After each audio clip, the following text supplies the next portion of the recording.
The year is 1654.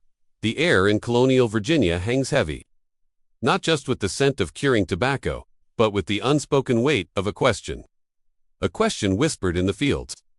A dangerous query that would irrevocably alter the lives of 3 men, stripping them of their freedom, and for one, condemning him to a legal darkness that would stretch across generations. This was no ordinary question. It was a challenge to the very fabric of a nonce society, a direct confrontation with a truth too inconvenient, too scandalous to be acknowledged. Why does the master's youngest son have my brother's eyes, his mouth, his hands? The man who dared to voice this impossible question was an African servant named John Punch. The man who heard it? The plantation overseer would soon find his own life irrevocably entangled in its sinister implications. Within 48 hours of that fateful whisper, 1 man would be dead, his secret buried in the unforgiving Virginia soil, and another would be plunged into a legal abyss, becoming the first human being legally condemned to lifelong servitude in English America. What the colonial court buried in 1640 wasn't merely a body. It was the chilling blueprint for an institution that would consume millions. A silent decree that would define a nation for centuries to come. Before we delve deeper into the harrowing story of John Punch and the question that, in its profound simplicity, changed American history forever, I need you to do something. If you're listening from Virginia, Maryland, or anywhere across the United States, take a moment to leave a comment below telling us which state you're from. This isn't just a tale. It's a foundational piece of forgotten American history, a shadow from our collective past that deserves to be brought into the light. Hit that subscribe button because what you're about to hear has been meticulously pieced together from colonial court records, hidden away for almost 400 years, a truth you won't find in any conventional textbook. Now allow me to transport you back to a world that has long since vanished, a world where the color of your skin had not yet been codified as the ultimate determinant of your destiny, but where one man's desperate search for truth would begin to etch that line, stark and unforgiving, in blood and in law. Virginia, 1638. The colony was a fragile, ambitious endeavor, barely 30 years removed from the desperate struggles of Jamestown's first settlers. It was a land of stark contrasts, breathtaking natural beauty juxtaposed with the brutal realities of survival. A patchwork of struggling tobacco plantations clung precariously to the fertile banks of the James River and the Chesapeake Bay, each a small, isolated outpost of English ambition in a vast, untamed wilderness. Jamestown, the fledgling capital, was less a city and more a collection of rough, humid wooden structures, dirt roads that turned to mud with every rain, and a constant hum of activity driven by the insatiable demand for tobacco in Europe. Here, English settlers, African servants, and European indentured laborers toiled side by side, their sweat mingling in the rich soil under a legal system that, for all its non-complexities, made surprisingly little distinction between them. Based on their origins, servitude, for most, was understood as a temporary condition. Contracts were signed, terms were served, and freedom, often accompanied by a small parcel of land and some tools, was granted, regardless of where one had come from, be it the crowded streets of London or the distant shores of West Africa. The air in Virginia during the long, humid summer months was a palpable presence, thick and oppressive, clinging to skin and clothing like a suffocating shroud. The mosquitoes, born from the vast marshes and stagnant waters, rose in relentless clouds at dusk, their high-piked whine, a constant, maddening soundtrack to the lives of those who worked the fields. The tobacco plants, the colony's lifeblood, grew tall and broad-leafed, their verdant expanse stretching towards the shimmering ribbon of the James River, where each autumn merchant ships with their towering masts and billowing sails would arrive, eager to carry the precious harvest back to the bustling markets of England. The soil, though rich and promising, was relentlessly demanding, requiring constant back-breaking attention. Clearing, planting, weeding, harvesting, and finally, the delicate process of curing. It was the kind of labor that aged men prematurely, etching lines of exhaustion and hardship onto their faces. John Punch arrived in Virginia sometime around 1630, his journey a harrowing testament to human endurance. He had been brought from the West African coast, a place of vibrant cultures and ancient traditions, on a ship whose name, mercifully perhaps, has been lost to the annals of history. The transatlantic voyage had been a nightmare of 3 months, a blur of darkness, the suffocating stench of unwashed bodies packed too close together, and the relentless hypnotic roar of the ocean against the hull. He was not a slave upon his arrival. That very word, with its connotations of permanent inherited bondage, held no legal weight in English Virginia at that time. He was a servant, bound by a contract, albeit one he had not willingly signed, to a planter named Hugh Gwynn. Hugh Gwyn was a man in his early 40s, a second son from a minor gentry family in Wales. He had come to Virginia, like so many others, seeking the fortune that had eluded him in the rigid class structure of England. He was a practical man, neither overtly cruel nor particularly kind, driven by the singular consuming obsession of making his modest plantation profitable. In a colony where tobacco prices fluctuated wildly, where fortunes could be amassed or lost in a single harvest, Gwyn's ambition was both his greatest strength and his most defining characteristic. He lived with his wife, Elolenina, a pale, quiet woman who rarely ventured beyond the confines of the main house, and their 3 children. 2 daughters had been sent back to England for their education, a common practice among the more affluent planters, and a son, Thomas, who had recently returned from abroad. Punch worked the fields alongside 2 other servants, men who, despite their vastly different origins, shared the common bond of indentured servitude. There was James Gregory, a Scotsman with a distinctive scar across his left cheek, a moment from a childhood accident. Gregory was a talker, a man who filled the silence of their shared cabin with boisterous stories of his homeland, tales of the Scottish Highlands, of clan feuds and ancient loyalties that had ultimately driven him across the vast ocean. He had signed his indenture contract in Glasgow, a desperate measure to escape a blood feud that would have undoubtedly cost him his life had he remained. He was 28, with fiery red hair that had begun to recede at the crown and hands calloused from years of relentless labor. Gregory possessed a quick temper, but also a quicker, infectious laugh, and he had been the first to extend a hand of friendship to Punch when the African arrived at Gwyn's plantation. The other was Victor, a Dutchman whose surname, like so many of the forgotten, was never recorded. Victor was Gregory's antithesis, a silent, brooding man who spoke only when absolutely necessary, keeping his thoughts and emotions carefully guarded. He hailed from Amsterdam, a city of canals and commerce, and had come to Virginia as part of a failed colonization effort by the Dutch West India Company. When the venture collapsed, Victor, burdened by debt, had sold himself into servitude to settle his accounts. He was 32, tall and lean, with pale blue eyes that seemed to observe everything while revealing nothing of his inner world. Victor had a peculiar habit of carving small wooden figures in the evenings, his knife moving with practiced precision, shaping animals and faces from scraps of wood, a silent testament to a hidden artistry. Punch in his mid-20s was lean and powerfully built, his quiet demeanor masking a sharp intelligence that made him invaluable to Gwyn. He possessed an innate understanding of the land, able to read the subtle shifts in the weather, predict the optimal time for the tobacco harvest, and mend broken tools with an almost intuitive skill. He had learned English remarkably quickly, absorbing the language from the other servants and the tour commands of the overseers in the fields. He was a man who kept to himself, yet commanded a quiet respect from his fellow laborers. Gregory, with his characteristic insight, once remarked that Punch had a way of seeing things others missed. Victor, ever laconic, simply called him the Watcher. The Gwyn plantation, though modest by the standards of the wealthier planters, was a self-contained world. 40 acres of cleared land, the main house built of wood and brick, the 2 servant cabins, and the essential tobacco barn where the harvested leaves underwent their transformative cure. Behind the main house, a vegetable garden, meticulously tended by Eleanor Gwyn, and an elderly servant woman named Bess, provided sustenance. A small orchard of apple trees, planted when the plantation was first established, offered shade and fruit. The James River, wide and slow moving, a ribbon of brown water reflecting the vast Virginia sky, was visible from the fields, a constant reminder of the distant world beyond their isolated existence, a world connected by the ships that plied its waters. But beneath the veneer of daily toil and the rhythm of the seasons, something else festered on that plantation, a subtle, insidious unease that gnawed at John Punch every waking moment. Hugh Gwyn's youngest son, a boy of about 12 named Thomas, had recently returned from England, where he had been sent to live with relatives.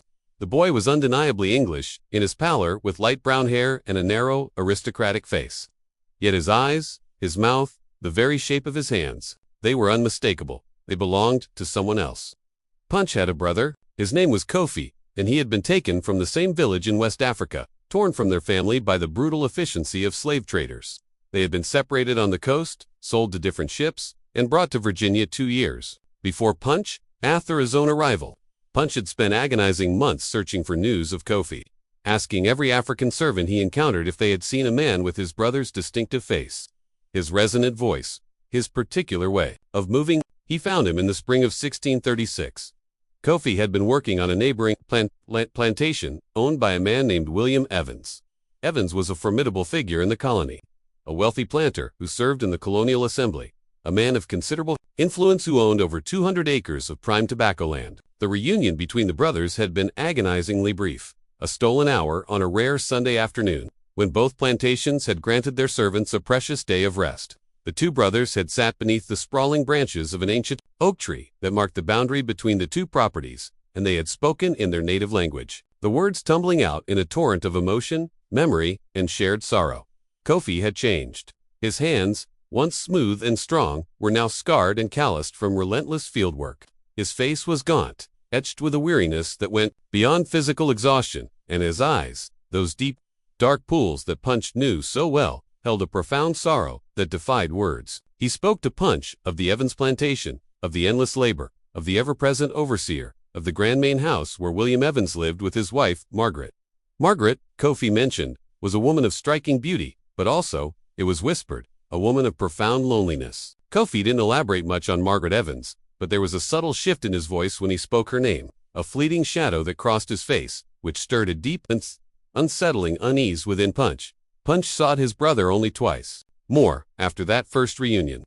The second time was in the autumn of 1636. Another brief clandestine meeting at the boundary. Kofi seemed more withdrawn, more troubled, his words few and far between. The third and final time was in the spring of 1637. Kofi's hands were even more scarred, his face more gaunt, but his eyes remained the same, dark, deep, and filled with an unspeakable sorrow. He confessed to Punch that he was afraid that something was happening on the Evans plantation, something he couldn't quite explain, something that felt dangerous and wrong. And then, as quickly as he had appeared in Punch's life again, he was gone. 3 months later, Kofi was dead. The official cause, as recorded in the Colonial Register, was fever, a common enough ailment in the Virginia summer when the oppressive heat and the swarms of mosquitoes brought sickness that could fell a man in mere days. But Punch heard whispers, fragments of hushed conversations among the servants, rumors that circulated like a fever itself. Kofi had been seen near the main house late at night in the weeks leading up to his death. Margaret Evans, it was said, had been heard weeping inconsolably in the days before Kofi's demise. And then, just like that, Kofi was gone, buried in an unmarked grave at the edge of the Evans plantation. His death reduced to a single chilling line in the colonial records. African servant, deceased. When Thomas Gwynn returned from England in 1638, Punch saw his brother's face and the boy's features with an almost visceral shock. It was impossible, a notion that defied all logic and social order. And yet, it was undeniably, terrifyingly true. The precise shape of the eyes, the subtle curve of the mouth, the elegant length of the fingers, they were Kofi's. Punch said nothing at first. He watched. He waited. And the more he watched, the more an undeniable, horrifying certainty began to solidify within him. Thomas Gwynn was a quiet boy, unusually so for his age. He was studious and serious, with a profound love of books that set him apart from the other children in the colony, who were often more concerned with riding and hunting. He had spent 5 formative years in England, living with his mother's relatives in a small, idyllic village in Kent. He had returned to Virginia, not just with a trunk full of leather-bound books, but with a head brimming with ideas about the wider world, a world far removed from the raw, untamed wilderness of the colony. He was unfailingly polite to the servants, never cruel, and he possessed a peculiar habit of observing them at their work with a curious, thoughtful expression. That, for Punch, was deeply unsettling. The boy's eyes were dark, a shade deeper than his father's, darker even than his mother's. His hands were long and graceful, with fingers that seemed almost too delicate for the rough, demanding work of a plantation, and his mouth, when he allowed himself a rare, fleeting smile, curved in a way that Punch had seen only once before. On his brother's face, Punch, driven by an instinct he could not suppress, began to ask subtle questions. He spoke to the other servants, particularly those who had been in Virginia longer, those who possessed an intimate knowledge of the colony's intricate web of gossip and secrets. Whispers that circulated through the isolated plantations like a persistent, unseen wind. He learned that Margaret Evans had indeed given birth to a son in 1626, a boy who had been sent to England almost immediately after his birth, supposedly to be raised by distant relatives. He learned that William Evans, the powerful planter, had been conspicuously absent from his plantation for several months prior to the boy's birth. Traveling to England on what was described as important business, he learned with a chilling certainty that Margaret Evans had been seen in the company of Kofi, the African servant, in the months leading up to the boy's conception. And then the final devastating piece of the puzzle. He learned that Kofi had died just 3 months after Thomas Gwynn, The boy with Kofi's eyes had returned to Virginia. The pieces of the puzzle were now all there, scattered and incomplete. Yet Punch could discern the terrifying shape of the truth. And the truth in its raw, unvarnished form was impossible, dangerous, and utterly unthinkable in the rigid social order of colonial Virginia. It was late September, 1638, and the tobacco harvest was reaching its feverish peak. The air, thick with humidity, hung heavy and still, a suffocating blanket over the land. The fields, stretching endlessly under a pale, washed-out blue sky, buzzed with the incessant drone of insects. A relentless symphony of summer. The sun beat down with an almost malevolent intensity, its rays baking the earth and searing the skin, making the already arduous work almost unbearable. Punch, Gregory, and Victor toiled, side by side, their movements synchronized by years of shared labor, cutting the broad, sticky tobacco leaves and carefully hanging them in the cavernous barn to cure. The leaves were heavy, coated with a viscous sap that stained their hands a deep brown and soaked their rough clothing with sweat. The air was pungent with the sweet, earthy aroma of the drying tobacco, a smell that permeated everything, clinging to their skin and hair. The overseer, Robert, watched them from the meager shade of a lone gnarled oak tree at the edge of the field. Sweet was a man forged in the crucible of colonial hardship, thin and wiry, his face like weathered leather, his eyes perpetually narrowed against the sun. His voice, when he chose to use it, was a sharp cutting instrument that could slice through the din of the fields. In his late 30s, had once been an indentured servant himself, a man who had clawed his way up to a position of authority through a potent combination of ruthless efficiency and unwavering loyalty to Hugh Gwynn. He carried a stout stick, not typically for beating. Gwynn, for all his pragmatism, did not condone overt brutality, but for pointing, for emphasis, for asserting his absolute control. He wore a wide-brimmed hat, its felt stained with sweat, to shield his face from the relentless sun, and his eyes, perpetually scanning, were always moving, always watching, always calculating. Sweet had cultivated a formidable reputation throughout the colony. He was known as a man who delivered results, who could extract more labor from servants than any other overseer, who possessed an uncanny ability to sniff out trouble before it could fully materialize. He was also whispered to be a keeper of secrets, a man who knew things about the planters and their families, intimate details that, if revealed, could shatter reputations and utterly destroy lives. Sweet was not a man to be crossed, and every soul on the Gwynn plantation understood this unspoken truth implicitly. Punch had maintained a profound silence all morning, his thoughts a tumultuous storm beneath his calm exterior, but the question, a dangerous burning ember, had been smoldering within him for months, threatening to consume him. He's right, Punch. Sweet's going to tell Gwynn, and Gwynn's going too. He stopped abruptly, unable to articulate the terrifying possibilities that hung in the air. Samuel, the older African, his face a mask of weary resignation, placed a comforting yet heavy hand on Punch's shoulder. "Yish run," he said quietly, his voice raspy with age and experience. "Tonight, before they come for you?" But Punch, consumed by a strange mixture of defiance and despair, did not run. He returned to his work mechanically, cutting the tobacco leaves and hanging them in the barn, his mind a whirlwind of racing thoughts. He had asked the question, and now there was no turning back, no way to UNESCO it. Whatever terrifying consequences awaited him, he had spoken his truth, however dangerous. And the truth, he knew, would demand its price.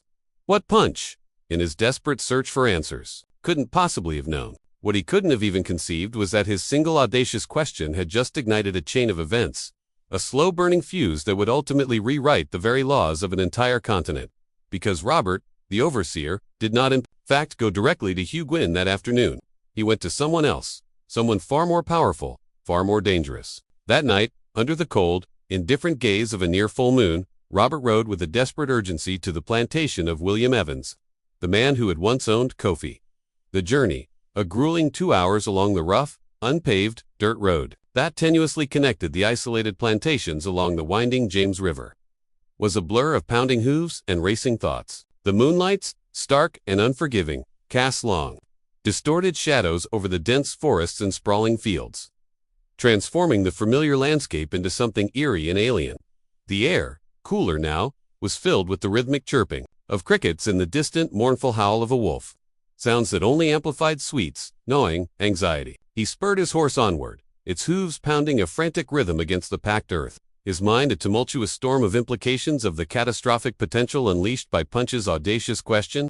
William Evans was not merely a planter. He was a titan of the colony, a man of immense wealth and formidable influence, a prominent member of the Colonial Assembly. His connections stretched far and wide, reaching into the highest echelons of Virginia society. His plantation was one of the largest and most prosperous in the entire colony, boasting over 200 acres of meticulously cultivated tobacco fields, a grand imposing main house constructed of brick and timber, and a small army of dozens of servants and laborers. Evans, in his mid-50s, was a tall, imposing figure, his graying hair meticulously combed, his face seemingly carved from granite, betraying little emotion. He was renowned for his sharp intellect, his relentless ambition, and a ruthless pragmatism that bordered on cruelty. He was also infamous for his explosive temper and for the swift, unforgiving manner in which he dealt with anyone, man, woman, or servant, who dared to threaten his meticulously constructed reputation or his vast financial interests. Sweet and Evans conversed for 2 tense, agonizing hours, closeted behind the heavy oak doors of Evans's opulent study. The room, usually a sanctuary of quiet contemplation, became a crucible of hushed whispers and rising tension. No one, save for the 2 men themselves, knew the precise words exchanged.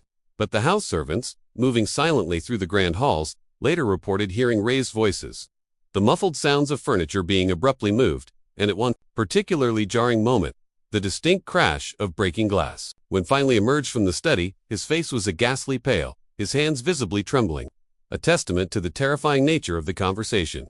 He mounted his horse in silence, his eyes wide and haunted, and rode back to the Gwynn plantation without uttering a single word, leaving behind a palpable sense of dread.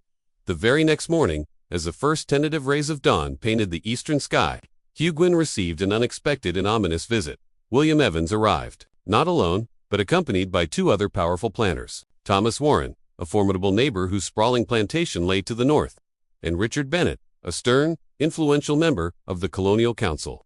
The 3 men, their faces grim and unyielding, dismounted their horses, tying them to the fence outside Gwynn's main house, their presence casting a long, unsettling shadow over the tranquil morning. They spoke with Gwynn on the porch for over an hour, their voices low and urgent, punctuated by tense silences. Eleanor Gwynn, her face pale and etched with anxiety, watched the clandestine meeting from the discreet vantage point of an upstairs window, her heart pounding with a nameless dread. Thomas Gwynn, the innocent boy whose striking resemblance to Kofi had ignited this entire crisis, was conspicuously absent, kept safely out of sight. When the hushed, intense meeting finally concluded, Gwynn's face was ashen, his usual composure shattered. He immediately summoned Sweet to the porch, and the 2 men conversed in low, urgent tones, their heads close together, their words indistinguishable. Then, with a chilling finality, Gwynn called for Punch, Gregory, and Victor. The 3 servants were summoned to the main house that afternoon, the sun beating down mercilessly on their heads as they stood in the dusty yard. Gwynn stood on the porch, his arms crossed tightly over his chest, his expression utterly unreadable, a mask of cold indifference. Swin stood beside him, his eyes usually so calculating, now cold and devoid of any warmth. "You 3 are leaving," Gwynn announced, his voice flat, devoid of emotion. "You're being transferred to a plantation in Maryland. You'll work there until your contracts are complete." Gregory, his brow furrowed in confusion and growing anger, stepped forward slightly. "Merrill, that's weeks away, Master Gwynn." "Why?" "Because I said so," Gwynn snapped, his voice suddenly sharp, cutting off any further protest. "You leave tomorrow morning?" Victor, ever the calm, measured one, spoke up, his voice steady despite the obvious tension. "What about our contracts, Master Gwynn? We signed to work here, not in Maryland. Our terms are for this plantation. Your contracts can be transferred," Gwynn stated, his tone dismissive. "It's perfectly legal. You'll work for a planter named John Dandy. He's expecting you." The name John Dandy hung in the air, a chilling pronouncement of their impending doom. Punch felt a cold, creeping dread spread through him, a chill that went deeper than the oppressive heat of the afternoon. This was no mere transfer. This was exile, a calculated, deliberate banishment. And he knew with a sickening certainty that it was all because of his question, his dangerous, truth-seeking question. That night, the 3 men huddled together, in their cramped, dimly lit cabin, the single flickering candle casting, dancing, distorted shadows on the rough, honeyed walls. Gregory paced back and forth like a caged animal, his face flushed with a mixture of anger and desperate fear. Victor sat on his bunk, his knife moving with practiced, almost meditative precision as he carved a piece of wood, his expression thoughtful, his pale blue eyes distant. Punch sat on the dirt floor, his back pressed against the cold, unforgiving wall, his mind a frantic whirlwind of racing thoughts, desperately searching for a way out. "We can't go to Maryland," Gregory declared, his voice with desperation. "We'll never come back. They're sending us away to shut us up, to bury whatever Punt knows." "They're sending Punch away," Victor corrected, his voice low and grim. "We're just collateral, Gregory. Unfortunate witnesses." Gregory stopped his frantic pacing and turned to Punch, his eyes wide with a desperate plea for understanding. "What did you see, Punch? What made you ask that question? What is so terrible that they would send us all away?" Punch's voice, barely a whisper, recounted the impossible truth. He told them about Kofi, his beloved brother, and the undeniable, haunting resemblance between Kofi and young Thomas Quinn. He spoke of the whispers he had painstakingly gathered, the fragments of gossip that had coalesced into a terrifying narrative. He told them about Margaret Evans, the beautiful lonely wife of the powerful planter, and the hushed rumors of her forbidden relationship with Kofi. He spoke of Kofi's sudden suspicious death, officially attributed to fever, but whispered to be something far more sinister. And then, with a chilling clarity, he laid bare the truth. He had painstakingly pieced together that Thomas Quinn was not Hugh Gwynn's son, but Kofi's, a secret born of a forbidden union, a secret that threatened to unravel the very foundations of colonial society. Gregory stared at him, his mouth agape, his face a mask of utter disbelief and dawning horror. Victor, his carving knife momentarily forgotten, looked up, his pale blue eyes wide with shock. "Jesus Christ!" Gregory whispered, the blasphemy escaping his lips almost unconsciously. "You're saying the boy is half African? That he's Kofi's son?" "I'm saying the boy is my brother's son," Punch affirmed quietly, his voice heavy with the weight of the truth. Victor slowly shook his head, his gaze distant. "If that's true, Punch, and if anyone ever finds out, it will destroy the Gwynn family and the Evans family, and probably half the powerful planters in Virginia. It would be a scandal that would shake the colony to its very core. That's why they're sending us away," Gregory concluded, his voice filled with a grim certainty. They vanished into the pre-dawn darkness, taking nothing but the worn clothes on their backs and a small meager sack of cornmeal, their only provisions against the vast, unforgiving wilderness.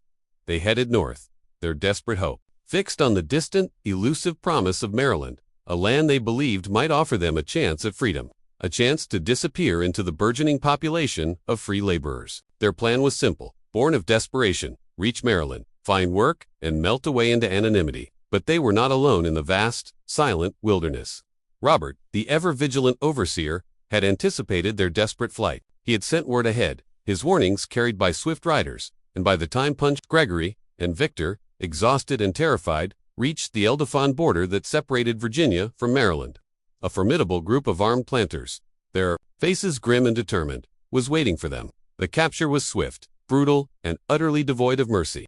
The three desperate men, their bodies aching from days of relentless travel through the unforgiving wilderness, were suddenly surrounded. 6 armed planters, mounted on powerful horses, emerged from the dense undergrowth, their muskets glinting ominously in the pale morning light, their faces hard and unyielding. There was no chance to run, no opportunity to fight. The odds were overwhelmingly against them.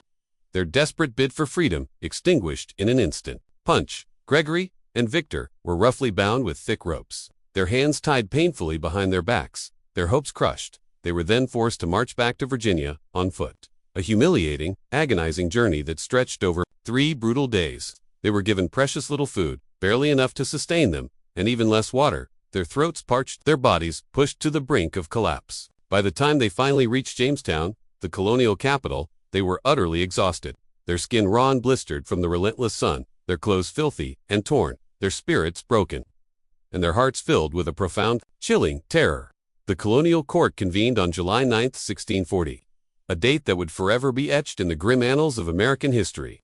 The courtroom itself was a small, claustrophobic wooden building nestled near the bustling, dusty center of Jamestown. It was hot and airless, the oppressive humidity clinging to everything, and the narrow, grimy windows offered little respite, letting in only slivers of weak, diffused light.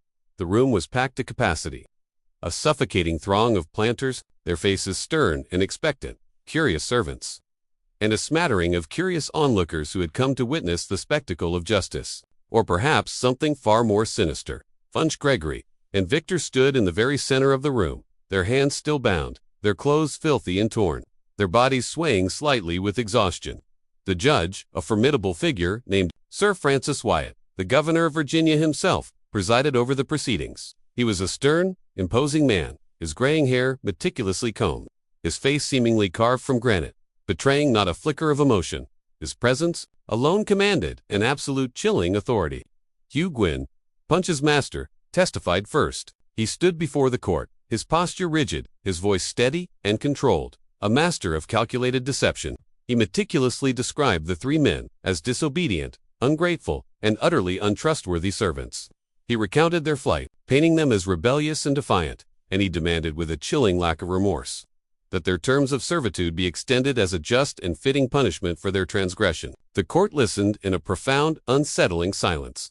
The only sound, the rhythmic scratching of the clerk's quill as he meticulously recorded every damning word of the testimony. Then Robert, the overseer, took the stand.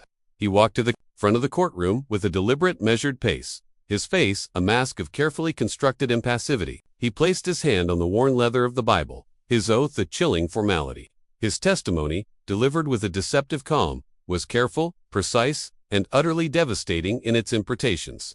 The African John Punch, Sweet began, his voice clear and steady, resonating through the hushed courtroom, asked me a question about my master's son. A question that suggested impropi. The word impropi hung in the air, heavy with unspoken accusations, a thinly veiled euphemism for something far more scandalous. A collective murmur rippled through the courtroom, a wave of hushed whispers and shocked gasps.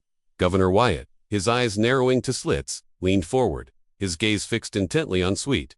"What kind of question?" he demanded, his voice low and dangerous. Sweet hesitated for a long, agonizing moment, as if genuinely reluctant to speak the words aloud, to give voice to such a dangerous truth. Then, with a theatrical sigh, he finally uttered them. He asked why the boy looked like his brother, a dead African who worked for Mr. Evans. A palpable gasp swept through the courtroom. Wyatt's face darkened perceptibly, a storm cloud gathering in his eyes. He slowly turned his gaze towards Punch, his expression cold, hard, and utterly devoid of sympathy. "Is this true?" he demanded, his voice a low, menacing rumba. Punch, Despite the profound fear that now gripped him, met the governor's gaze, his own eyes unwavering. His voice, though quiet, was steady, imbued with a desperate, defiant courage. "Yes, sir," I asked, because I wanted to know the truth. "The truth?" Wyatt repeated, his voice dripping with contempt, the word of bitter accusation. He then cast a fleeting, significant glance at William Evans, who sat in the front row, his face a mask of carefully cultivated impassivity, his eyes betraying nothing. Then Wyatt's gaze snapped back to Punch, his voice now laced with a chilling finality. "The truth, boy, is not yours to seek." The courtroom erupted in a cacophony of murmurs and whispers, a wave of agitated voices washing over the proceedings. Wyatt, his face a thundercloud of barely suppressed rage, banged his gavel repeatedly, his sharp commands for order cutting through the din. When a semblance of silence was finally restored, he turned his attention to the other two defendants, Gregory and Victor. "James Gregory and Victor," Wyatt declared, his voice cold and unyielding, "you are guilty of the grave offense of running away from your master. For this transgression, you are hereby sentenced to an additional 4 years of servitude to be served after the completion of your current contracts. Furthermore, you will each receive 30 lashes. A punishment to be administered immediately as a stark reminder of the consequences of defiance." Gregory's face went ghastly pale, his eyes wide with shock and despair. Victor, his jaw clenched so tightly that a muscle twitched violently in his cheek, closed his eyes, bracing himself for the inevitable pain. Then, with a dramatic, agonizing pause that stretched the tension in the courtroom to its breaking point, Wyatt turned his full, unwavering attention to Punch.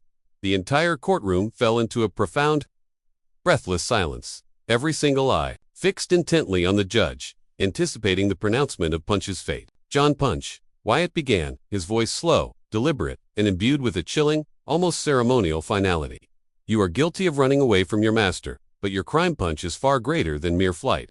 You have dared to question the honor of your betters. You have suggested impropriety, where, by the order of our society, none can exist. You have, by your audacious inquiry, threatened the very social order of this colony, a delicate balance we strive to maintain. For these grave crimes, for this unforgivable transgression against the established order, you are hereby sentenced to serve your master, Hugh Gwynn, for the remainder of your natural life." The courtroom erupted. A collective gasp followed. By a wave of shocked murmurs swept through the assembled crowd. Punch stared at Wyatt, his mind reeling, utterly unable to comprehend the horrifying words he had just heard. Life, servitude, Not for years, like Gregory and Victor, not 10 years, or 20, but life. His entire existence, from this moment forward, irrevocably bound, without hope of freedom. Gregory and Victor were roughly led away, their faces pale with shock and despair, their fates sealed. Punch remained standing in the center of the courtroom, his hands still bound, his mind a chaotic maelstrom of disbelief and crushing despair. He had asked a question, a simple, desperate question, and the answer, delivered with such cold, legalistic precision, had cost him everything. His freedom, his future, his very humanity, all stripped away in a single, chilling pronouncement. But the story, in its grim unfolding, did not end there. For what transpired in that stifling Jamestown courtroom, the chilling sentence handed down to John Punch, was not merely a punishment for a perceived transgression. It was a precedent, a legal cornerstone laid in the blood and despair of one man that would forever alter the course of a nation. And the question he dared to ask, the question that had, in its profound simplicity, hanged the overseer's conscience and buried a scandalous truth, would echo through the centuries. A silent, haunting testament to the insidious power of injustice. Punch's returned to Huguen's plantation, but he was no longer the same man. The brutal whipping he received, 30 lashes administered with a cruel efficiency, the same number as Gregory and Victor, left raw, angry welts on his back, scars that would never fully heal, a constant, searing reminder of his punishment. But the deeper scars were invisible, etched not on his flesh, but into the very fabric of his mind and soul. They were carved by the crushing weight of the knowledge that he would never again know freedom, that his life from this moment forward was irrevocably bound to the will of another. The hope that had sustained him through the horrors of the Middle Passage, through the relentless toil of the tobacco fields, had been extinguished, replaced by a profound, chilling despair.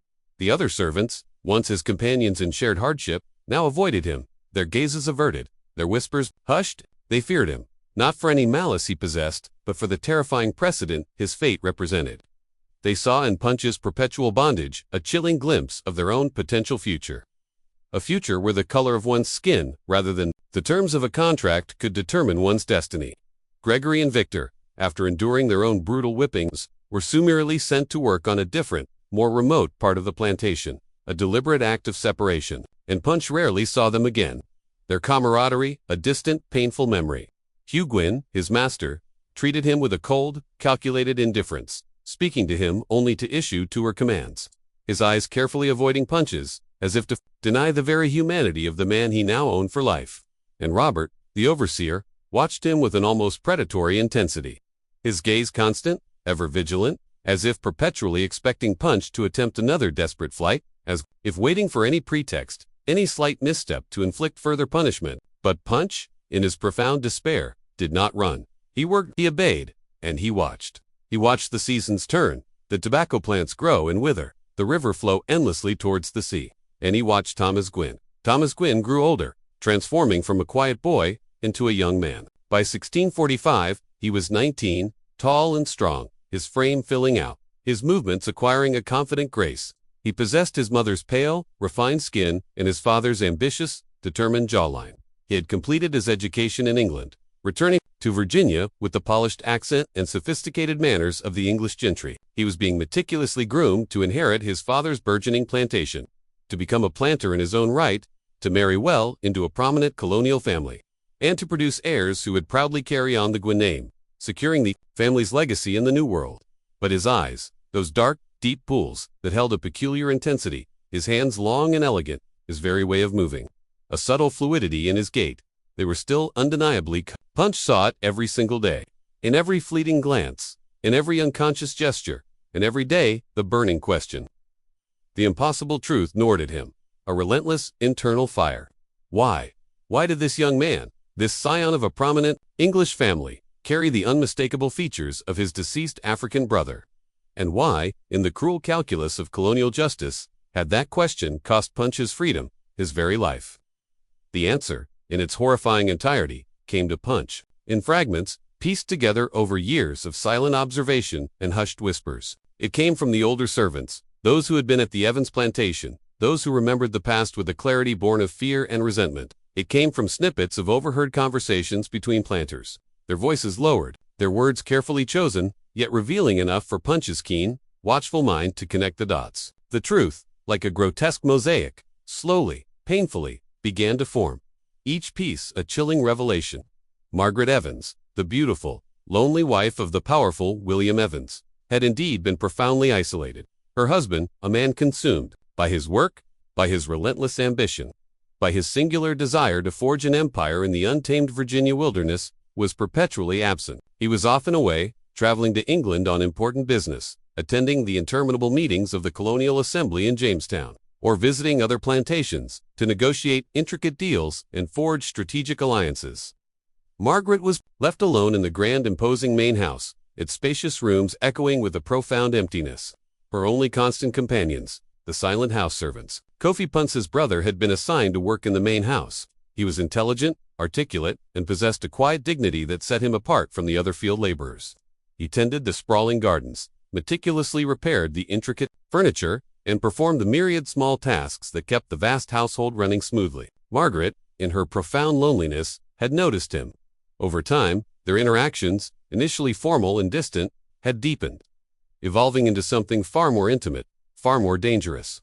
Their relationship, born of isolation and a desperate human connection, had been brief, intensely secret, and fraught with immense peril. A union that brazenly violated every rigid social norm of the colony, a transgression that threatened to utterly destroy both their lives and the lives of those around them, if it were ever discovered. Well, Marguerite, to her utter horror, discovered she was pregnant. She was consumed by a desperate, blinding panic. She initially claimed the child was her husband's, conceived during one of his rare, fleeting visits home, but the timing, she knew with a sickening certainty, was wrong. The date simply did not align. So in a desperate attempt to preserve her reputation and avert a catastrophic scandal, she made a chilling decision. She would send the child, her newborn son, to England to be raised by distant relatives far from the prying eyes of Virginia society, far from the damning truth of his parentage, and she would ensure with every fiber of her being that no one, absolutely no one, would ever uncover the secret. But Kofi knew, and when he finally realized the horrifying truth, when he understood that his son, his own flesh and blood, had been taken from him and sent across the vast ocean, he confronted Margaret. It was a fatal mistake. Margaret, consumed by a primal terror that her meticulously guarded secret would be irrevocably revealed, that her world would shatter, confessed everything to her husband, William Evans. And William Evans, a man of immense power, of unyielding pride, and of ruthless pragmatism, ensured that Kofi would never speak of it again. Kofi's death, officially attributed to a common fever, was no natural occurrence. It was murder meticulously disguised as illness. His body, hastily buried in an unmarked grave at the edge of the Evans plantation. The house servants, those who had been forced to prepare his body for burial, whispered in hushed, terrified tones about the faint telltale bruises on his neck, about the way his eyes, wide and staring, seemed to be frozen in an expression of unspeakable terror. But no one, absolutely no one, dared to speak openly of what they had seen. No one dared to question the official narrative.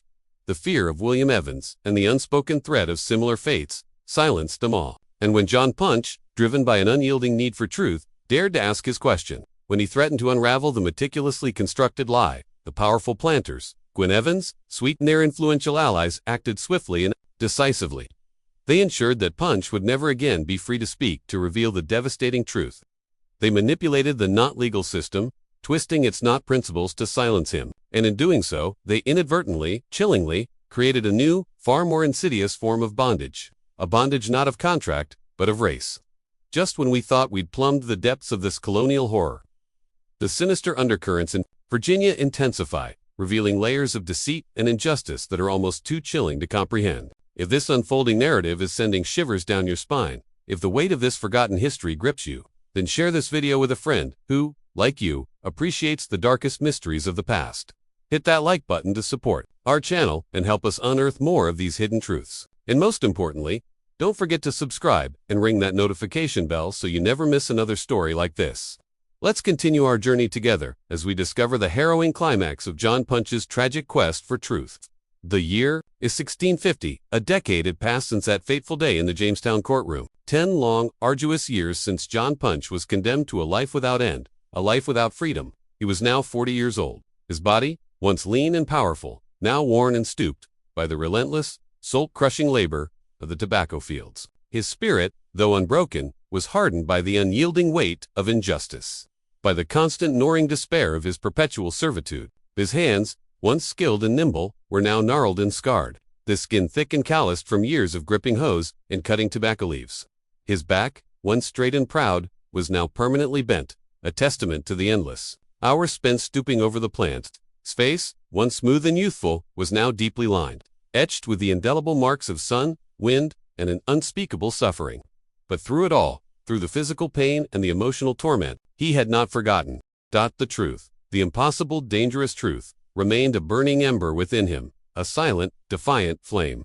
One evening, as the sun, a fiery orb, began its slow descent below the western horizon, casting long, distorted shadows across the sprawling tobacco fields, Punch found himself approached by a young servant.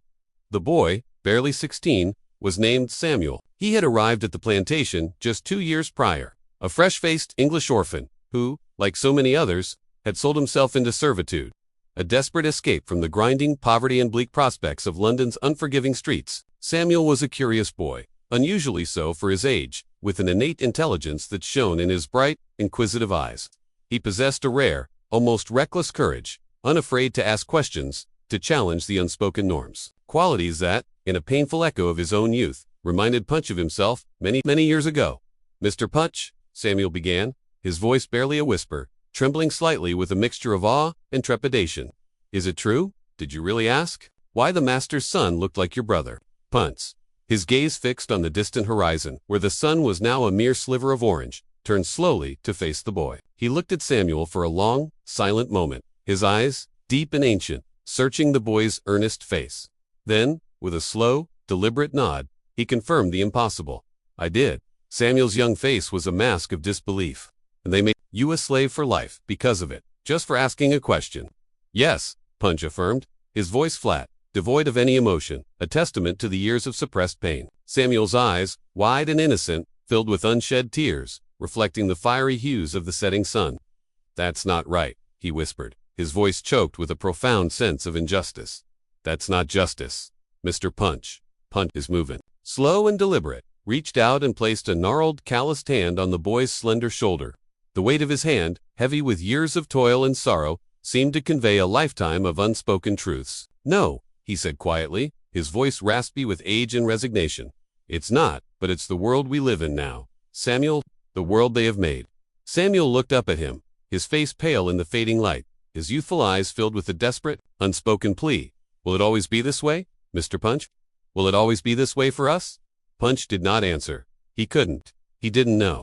But he knew one thing with an absolute, chilling certainty. The question he had asked, the dangerous truth-seeking question that had cost him everything, was a question that would not dine with him. It was a question that would be asked again and again by others who came after him, by those who would suffer under the very system his sentence had helped to forge. And one day, perhaps in a distant, unimaginable future, someone would finally find the answer. Someone would finally speak the truth that had been so brutally suppressed. That night, as the last vestigages of twilight faded and the vast star canvas of the colonial sky unfolded above him, Punch lay on his rough straw pallet in the cramped, silent cabin. He stared up at the dark, unseen ceiling, listening to the familiar sounds of the plantation settling into its uneasy sleep, the distant hoot of an owl, the rustle of leaves in the gentle night breeze, the soft creak of the cabin walls. His mind, however, was far from peaceful. It was a maelstrom of memories, of ghosts and regrets. He thought of Kofi, his beloved brother, the vibrant, intelligent man torn from his side. The brother he had lost, not once, but twice. First to the slave traders, then to the planters' dark conspiracy. He thought of the son Kofi had never known, the boy who carried his brother's features, the boy who walked among them, a living, breathing testament to a forbidden love and a brutal murder. He thought of Thomas Gwynn, the young man who, in his innocence, bore the physical legacy of a truth too dangerous to be spoken, a truth that would forever remain hidden from him, and he thought endlessly of the question. The simple, dangerous question that had shattered his world, that had irrevocably changed his life, and, in a chilling twist of fate, had laid the very foundation for the institution of slavery in English America. Why does young master look exactly like my brother? The answer, he knew, was buried deep beneath layers of secrets and lies, meticulously constructed by men driven by fear, by pride, by an unyielding desire to protect their reputations and their fragile social order. The answer was written not in ink on paper, but in the very laws of Virginia, in the cold, legalistic pronouncements of the court records that had condemned Punch to live servitude. It was enshrined in a chilling precedent that would be used again and again to justify the enslavement of millions, to strip them of their humanity, to reduce them to mere property. The answer in its most visceral form was in the blood that ran through Thomas Gwynne's veins. The undeniable blood of an African man and an English woman mixed in a union that the colony and its rigid adherence to racial hierarchy could never acknowledge, could never accept, could never forgive. And the answer, perhaps, most profoundly, was in the silence. The suffocating, pervasive silence that fell over the plantation whenever Puncher's name was mentioned, whenever the events of 1640 were even hinted at, the silence that surrounded Kofi's unmarked grave, a silent testament to a life brutally extinguished, a truth deliberately buried. The silence that would last for centuries, a heavy shroud over a dark foundational chapter of American history. John Punch died in 1655, still a servant, still bound to Hugh Gwynne's plantation, his life ending, as it had been legally defined 15 years prior, in perpetual servitude. His death, like his life, was recorded with a chilling brevity in the Colonial Register, a single stark line that spoke volumes in its omissions. John Punch, African, deceased. There was no mention of his age, no official cause of death, no acknowledgement of his life, his audacious question, or the profound tragic fate that had befallen him. His existence, in the official records, was reduced to a mere footnote, a statistic. He was buried, as was the custom for those of his station, in an unmarked grave at the edge of the plantation, in a small, desolate plot of land where the other servants, both European and African, were laid to rest. There was no ceremony, no eulogy, no word spoken over his body, no marker, no stone, no cross to show where he lay. Within a year, the relentless Virginia grass had grown thick and wild over the disturbed earth, erasing any visible trace of his final resting place. It was as if John Punch, the man who dared to ask, had never truly existed, but his legacy, though buried and silenced, lived on. The legal precedent set by his case, the chilling distinction of life's servitude for an African, while Europeans, even for the same offense, received only extended contracts, became the insidious foundation for the institution of slavery in English America. Within a single generation, the Virginia Assembly, influenced by the very legal framework established by Punch's sentencing, would begin to pass a series of increasingly restrictive laws. These statutes would systematically codify race-based slavery, making it hereditary, permanent, and inextricably linked to African descent. By 1700, less than 60 years after Puncher's trial, slavery had become the undisputed economic engine of the colonial economy, a brutal system of exploitation and oppression that would endure for over 200 years, shaping the very identity and destiny of an nation. The question John Punch asked, the question that cost him his freedom, would be answered with chains, with whips, with the systematic dehumanization of millions, and with centuries of unimaginable suffering. Thomas Gwynne, the young man whose striking resemblance to Kofi had ignited this entire tragic saga, grew up, inherited his father's prosperous plantation, and lived a long, seemingly fulfilling life. He married well, taking as his wife the daughter of another wealthy, influential planter, further solidifying his family's position in colonial society. He had children of his own, heirs who would proudly carry on the Gwynne name. Children who would never know the devastating truth about their grandfather, about the African man, whose blood, at a cruel twist of fate, ran through their very veins. Thomas became a respected member of the Colonial Assembly, a man of considerable influence and power, a revered pillar of Virginia society. He never knew the truth about his origins, or if he did, if some faint, unsettling whisper of it ever reached him, he never spoke of it. The secret, like a venomous serpent, died with him, buried as deeply and as irrevocably as John Punch's unmarked grave. Robert, the overseer whose testimony had sealed Punch's fate, disappeared from the colonial records. Sometime around 1652, his ultimate fate remained shrouded in mystery. Some whispered that he drank himself to an early grave, haunted by the dangerous question Punch had asked, by the chilling knowledge of what he had done, of the role he had played in forging a new kind of bondage. Others speculated that he simply left Virginia, unable to live with the crushing weight of his conscience, unable to face the man he had helped to condemn. His disappearance, like so many other uncomfortable truths of the era, was simply absorbed into the vast, silent landscape of colonial life. Hugh Gwynne, Punch's master, continued to prosper. His plantation grew, his wealth increased exponentially, and he became, by all accounts, one of the most successful and respected planters in Virginia. He never spoke of John Punch, never mentioned the infamous trial, never acknowledged the pivotal, chilling role he had played in creating the legal precedent that would define American slavery. When he died in 1663, he was buried with full honors in the churchyard in Jamestown, his grave marked with an imposing stone that lauded his significant contributions to the burgeoning colony. Nina Gwynn, Hugh's wife, lived until 1670. She spent her final years largely confined to the grand main house, rarely venturing outside, her health slowly declining, perhaps under the immense unspoken weight of the secrets she carried. She never spoke of Margaret Evans, never mentioned Kofi, never acknowledged the devastating truth that as a woman living within the confines of that house, she must have known, or at least suspected. When she finally passed, she was buried beside her husband, and the secrets, like the dust of ages, died with her. William Evans, the powerful planter who had owned Kofi, continued to serve in the Colonial Assembly until his death in 1659. He remained a formidable, influential figure, a man who actively shaped the laws and policies of Virginia, a man whose word carried immense weight. He never spoke of Kofi, never mentioned the African servant who had worked in his house, never acknowledged the forbidden relationship between his wife and the man he had murdered. His reputation remained meticulously intact, his legacy as a respected, powerful planter utterly secure. And the question itself, why does young master look exactly like my brother, was buried deep within the colonial archives, a forgotten whisper in dusty court records, lost to the collective memory for centuries.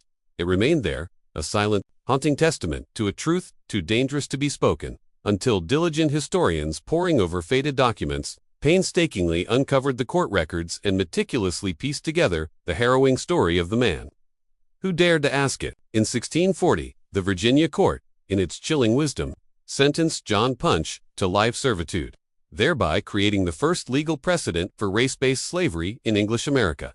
Within 2 decades, the Virginia Assembly, building upon this insidious foundation, would pass a series of laws that systematically codified slavery, making it hereditary and permanent for all people of African descent. By the turn of the 18th century, slavery had become the undisputed bedrock of the colonial economy, a brutal system of exploitation and oppression that would endure for over 200 years, leaving an indelible, painful scar on the soul of a nation. The question John Punch asked in his desperate search for truth was never answered in his lifetime, but it echoed a silent, persistent lament through the centuries.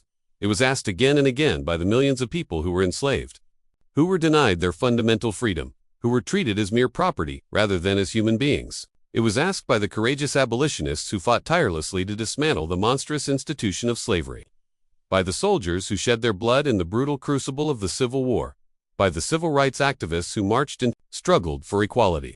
And in a profound sense, it is still being asked today. It is asked by historians who meticulously uncover the forgotten stories of people like John Punch, by descendants who bravely search for the truth about their ancestors, by a nation that is still grappling with the complex, painful legacy of slavery and the enduring question of what it truly means to be free. John Punch's story is not merely a historical anecdote. It is a powerful, haunting reminder that history is not solely about the powerful and the famous, but profoundly about the ordinary people whose lives were irrevocably shaped by the decisions of others, whose voices were brutally silenced, whose stories were deliberately buried.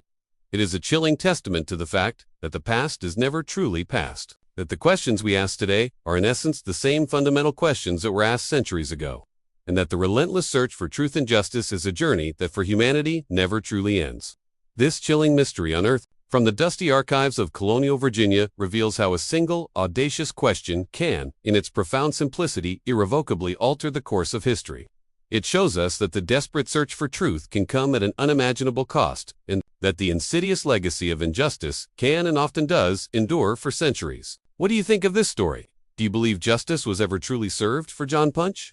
Do you think the devastating truth about Thomas Gwynn's origins should have been revealed regardless of the consequences? Share your thoughts, your insights, your feelings in the comments section below. If this immersive tale has captivated you, if the shadows of this dark history have gripped your imagination, then subscribe to our channel, hit that notification bell, and share this video with someone who, like you, loves to delve into the most profound and unsettling historical mysteries. We'll see you in the next video as we continue to unearth the forgotten narratives that shape our